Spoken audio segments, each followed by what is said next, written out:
राजकुमारी जहरा महल के बगीचे की साधारण खुशियों में आनंद लेती हैं, जो बच्चों की हंसी और पंखों के फड़फड़ाने से घिरी हुई हैं। उसकी चमकदार मुस्कान अपने आसपास के लोगों के चेहरों को रोशन करती है, जो आशा और खुशी की किरण है।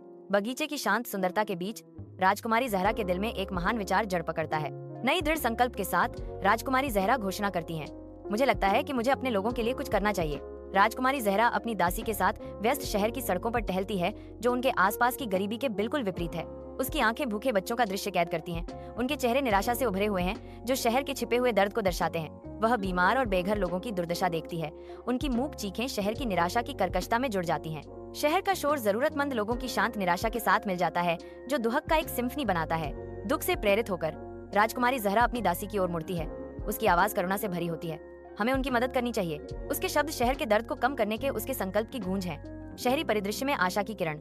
मंद रोशनी वाले महल के आंगन में राजकुमारी जहरा अपने पिता राजा के बगल में बैठी हैं। उनके चारों ओर छायाएं नाच रही हैं। जहरा अपने पिता को देखती है। उसकी आंखें गंभीर हैं। उसका दिल दृढ़ संकल्प से भरा है।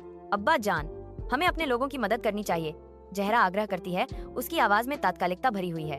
हमें उनके लिए अस्पताल, स्कूल और रहने के लिए अच्छी जगह बनाने की जरूरत है। राजा ध्यान से सुनते हैं। उनकी अभिव्यक्ति समझ से नरम हो जाती है। मैं तुम्हें समझता हूँ जहरा, हम निश्चित रूप से अपने लोगों की मदद करेंगे।